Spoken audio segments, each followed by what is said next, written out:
ಶಿಕ್ಷಕರ ನೇಮಕಾತಿ ಆಗಿಲ್ಲ. ಅನೇಕ ಇಲಾಖೆಗಳಲ್ಲಿ ನೇಮಕ ಆಗದೆ ನೆನೆಗುದಿ ಬಿದ್ದಿದೆ. ಭ್ರಷ್ಟಾಚಾರ ತುಂಬು ತೊಳ್ತಾ ಇದೆ, ಲಂಚ ತುಂಬು ತೊಳ್ತಾ ಇದೆ. ಯಾವುದೇ ಇಲಾಖೆ ಹೋಗಲಿ ದುಡ್ಡು ಕೊಡದಿದ್ದ ಕೆಲಸ ಆಗೋದಿಲ್ಲ. ಅಧಿಕಾರಿಗಳು ಕೇಳಿದ್ರೆ ಹೇಳ್ತಾರೆ, ನಾವು ಸರ್ಕಾರಿ ಏನು ಸಚಿವರಿಗೆ ಅಥವಾ ಶಾಸಕರಿಗೆ ನಾವು ಹಣ ಕೊಟ್ಟು ದುಡ್ಡು ಕೊಟ್ಟು ಬಂದಿದ್ದೇವೆ, ದುಡ್ಡು ಕೊಟ್ಟು ಬಂದಿರೋದ್ರಿಂದ ನಾವೆಲ್ಲಿ ಹೋಗ್ಬೇಕು, ನಾವು ದುಡ್ಡಲ್ಲಿ ದೊಡ್ಡ ಜನ ತಗೋಬೇಕಲ್ಲ ಅಂತ ಹೇಳಿ ನೇರವಾಗಿ ಹೇಳ್ತಾ ಇದ್ದಾರೆ. ಇವತ್ತು ದಿವಸ ರೆವಿನ್ಯೂ ಇಲಾಖೆ ಅಂದ್ರೆ ತಾಲೂಕು ಕಚೇರಿ ಆಗಿರ್ಬೋದು, ಕಂದಾಯ ಇಲಾಖೆ ತಾಲೂಕು ಕಚೇರಿ ಆಗಿರ್ಬೋದು, ಅಥವಾ ನೀರಾವರಿ ಇಲಾಖೆ ಆಗಿರ್ಬೋದು, ಯಾವುದೇ ಇಲಾಖೆಗಳಲ್ಲಿ ದುಡ್ಡು ಪಡೆದಿದ್ದು ಹಣ ಕೊಡದಿದ್ದ ಕೆಲಸದವರು ನೀವು ತಾಲೂಕು ಕಚೇರಿಗೆ ಹೋಗಿ ಅನೇಕ ಹಿಂದುಳಿದ ವರ್ಗದವರು, ವಯಸ್ಸಾದಂತವರು, ಮಹಿಳೆಯರು ಬೆಟ್ಟದ ಮೇಲೆ ಕೂತು ಸರಿಯಾದ ಟೈಮಿಗೆ ಊಟ ಇಲ್ಲದೆ ಕೆಲಸ ಆಗಿರಲಾರ್ದೆ ಅಲ್ಲೇ ನಿದ್ದೆ ಮಾಡಿ ತೂರು ಸುಸ್ತಾಗಿ ಬಿದ್ದಿರ್ತಾರೆ. ಇದಕ್ಕೆಲ್ಲ ಕಾರಣ ಭ್ರಷ್ಟಾಚಾರ ನೀತಿಗಳು, ರೈತ ವಿರೋಧಿ ನೀತಿಗಳು, ಮಹಿಳಾ ವಿರೋಧಿ ನೀತಿಗಳು, ಕಾರ್ಮಿಕ ವಿರೋಧಿ ನೀತಿಗಳು. ಇವೆಲ್ಲದರ ಒಂದು ಹೋರಾಟ ನಾವು ಇವತ್ತು ದಿವಸ ಮಾಡ್ತಾ ಇದ್ದೇವೆ. ಆದ್ರೆ ಕಪ್ಪ ಚರ್ಮದ ಸರ್ಕಾರ ಕಿವಿ ಕೇಳಿಸೋದಿಲ್ಲ, ಕಣ್ಣು ಕಾಣಿಸೋದಿಲ್ಲ, ಆ ಮಟ್ಟಕ್ಕಿದೆ.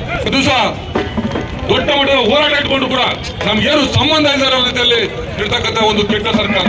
ಇಂಥ ಸರ್ಕಾರನ ಕಿತ್ತೊಗೆಯಬೇಕು ಅಂತ ಸರ್ಕಾರ ವಿರುದ್ಧವಾಗಿ ನಾವು ಹೋರಾಟದ ಮೂಲಕ ಅದಕ್ಕೆ ಚುರುಕು ಮೂಡಿಸಬೇಕಂತ ಹೇಳಿ ಇವತ್ತು ಜಿಲ್ಲೆಯಾದ್ಯಂತ ಏನು ಮಹಿಳೆಯರು, ರೈತರು, ಹಿರಿಯರು, ಅಂಗವಿಕಲರು ಎಲ್ಲರೂ ಕೂಡ ದೊಡ್ಡ ಮಟ್ಟದಲ್ಲಿ ಸೇರ್ತಕ್ಕಂಥ ಸಂದರ್ಭದಲ್ಲಿ ಮತ್ತೊಮ್ಮೆ ರೈತ ವಿರೋಧಿ ಚಟುವಟಿಕೆಗಳನ್ನು ಕಟ್ಟಿಸೋದ್ರ ಮೂಲಕ ಒಂದು ಜೈಕಾರ ಕೋರಣ ಬದಲಾವಣೆ.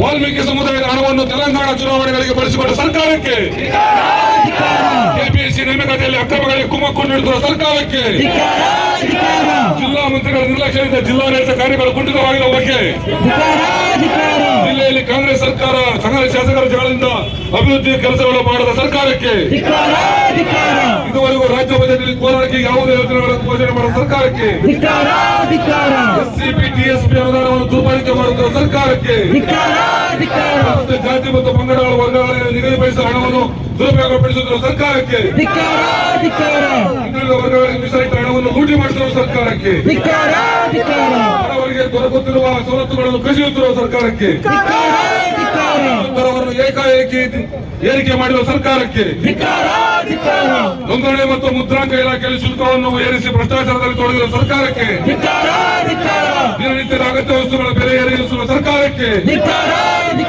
ಪಡಿತರ ಚೀಟಿದಾರರಿಗೆ ಸರಿಯಾದ ಸಮಯಕ್ಕೆ ಸಮರ್ಪಕವಾಗಿ ಆಹಾರ ಪದಾರ್ಥಗಳನ್ನು ನೀಡುವ ಸರ್ಕಾರಕ್ಕೆ, ರೈತರ ಬೆಳೆದ ರಾಗಿಯನ್ನು ಖರೀದಿ ಮಾಡಿದ ಸರ್ಕಾರಕ್ಕೆ, ರೇಷ್ಮೆ ಇಲಾಖೆಯಲ್ಲಿ ಹಿಂದೆ ನಡೆದಿದ್ದ ಅನುದಾನಗಳನ್ನು ಕಡಿತಗೊಳಿಸುವ ಸರ್ಕಾರಕ್ಕೆ, ಕುಡಿಯುವ ನೀರಿನ ಕಾಮಗಾರಿಗಳನ್ನು ತ್ವರಿತಗೊಳಿಸುವ ಸರ್ಕಾರಕ್ಕೆ, ಕಂದಾಯ ಇಲಾಖೆಯಲ್ಲಿ ಭ್ರಷ್ಟಾಚಾರಕ್ಕೆ ಕುಮ್ಮಕ್ಕು ನೀಡಿದ ಸರ್ಕಾರಕ್ಕೆ, ಸರ್ಕಾರಿ ಶಾಲೆಗಳಲ್ಲಿ ಮೂಲ ಸೌಲಭ್ಯ ನೀಡದೆ ಮಕ್ಕಳಿಗೆ ಅನ್ಯಾಯ ಮಾಡಿದ ಸರ್ಕಾರಕ್ಕೆ, ಜಿಲ್ಲಾಸ್ಪತ್ರೆಯಲ್ಲಿ ಗುಣಮಟ್ಟದ ಚಿಕಿತ್ಸೆ ನೀಡದ ಸರ್ಕಾರಕ್ಕೆ, ವಸತಿ ಯೋಜನೆಗಳನ್ನು ಕಾರ್ಯಗತಗೊಳಿಸುವ ಸರ್ಕಾರಕ್ಕೆ, ಭಾಗ್ಯಗಳನ್ನು ಪೂರೈಸುವ ನೆಪದಲ್ಲಿ ಗ್ರಾಮ ಪಂಚಾಯತಿ ಕಾಮಗಾರಿಗಳನ್ನು ಸಂಪೂರ್ಣವಾಗಿ ಸ್ಥಗಿತಗೊಳಿಸುವ ಸರ್ಕಾರಕ್ಕೆ, ಗುತ್ತಿಗೆದಾರರ ಬಾಕಿ ಹಣ ಪಾವತಿ ಮಾಡದ ವಂಚಿಸಿರುವ ಸರ್ಕಾರಕ್ಕೆ, ರೈತರ ಬೆಳೆಗಳಿಗೆ ಕನಿಷ್ಠ ಬೆಂಬಲ ನೀಡದ ಸರ್ಕಾರಕ್ಕೆ, ಹಿಂದುಳಿದ ವರ್ಗಗಳ ಹಾಸ್ಟೆಲ್ಗೆ ಕಳಪೆ ಸೌಲಭ್ಯಗಳನ್ನು ನೀಡುತ್ತಿರುವ ಸರ್ಕಾರಕ್ಕೆ, ರೈತ ಬೆಳೆಗಳಿಗೆ ಸಮರ್ಪಕ ವಿದ್ಯುತ್ ನೀಡುವ ಸರ್ಕಾರಕ್ಕೆ,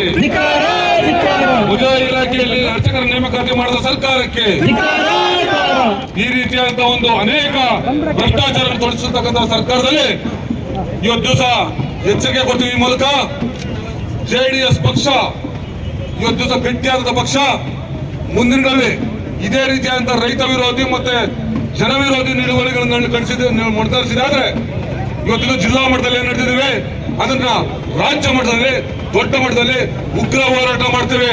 ಈ ರೀತಿಯಾದಂತಹ ಒಂದು ಎಚ್ಚರಿಕೆನ ಈ ಕೋಲಾರ ಜಿಲ್ಲೆಯ ಕೇಂದ್ರ ಭಾಗದಿಂದ ರಾಜ್ಯ ಸರ್ಕಾರ ಕ್ರಮವನ್ನು ಮಾಡ್ತಾರೆ. ಎಚ್ಚರಿಕೆ ಸರ್ಕಾರಕ್ಕೆ ಎಲ್ಲ ಮುಖ್ಯ ಸಚೇತರಿಗೆ, ಮುಖ್ಯಮಂತ್ರಿಗಳ ಹಾದಿಯಾಗಿ ಸಂಪುಟದ ದರ್ಜೆ ಎಲ್ಲ ಸಚಿವರಿಗೆ ಈ ಸಂದರ್ಭದಲ್ಲಿ ನಾನು ಹೇಳಿ ಬಯಸ್ತೇನೆ, ದಯವಿಟ್ಟು ಈ ಕೂಡಲೇ ಈ ಅನ್ಯಾಯವನ್ನು ಸರಿಪಡಿಸಬೇಕು. ಸರಿಪಡಿಸಿದ್ರೆ ಉಗ್ರ ಮಟ್ಟದ ಹೋರಾಟ ಮಾಡ್ತಿದ್ವಿ. ಈ ತರದ ಒಂದು ಎಚ್ಚರಿಕೆಯನ್ನು ನೀಡಿಕೊಂಡು ಬಂದಂತ ನಮ್ಮೆಲ್ಲ ಗೌರವಯುತ ಪಕ್ಷದ ಮುಖಂಡರಿಗೆ ಈ ಸಂದರ್ಭದಲ್ಲಿ ಧನ್ಯವಾದ ತಿಳಿಸ್ತಾ, ಏನು ಇವತ್ತು ದಿವಸ ಈ ಒಂದು ಸಂಘಟನೆಯಲ್ಲಿ ಭಾಗವಹಿಸಿ ಇವತ್ತು ದಿವಸ ಮಾನ್ಯ ಜಿಲ್ಲಾಧಿಕಾರಿಗಳಿಗೆ ಮನವಿ ಸಲ್ಲಿಸ್ತಾ ಇದ್ದೇವೆ. ಮನವಿ ಸಲ್ಲಿಸಿ ಅದ್ರ ಮೂಲಕ ಈ ಒಂದು ಹೋರಾಟನ ಈ ಕ್ಷಣಕ್ಕೆ ತಾತ್ಕಾಲಿಕವಾಗಿ ನಾವು ಸ್ಥಗಿತಗೊಳಿಸ್ತಾ ಇದ್ದೀವಿ. ಮಾನ್ಯ ಎಲ್ಲ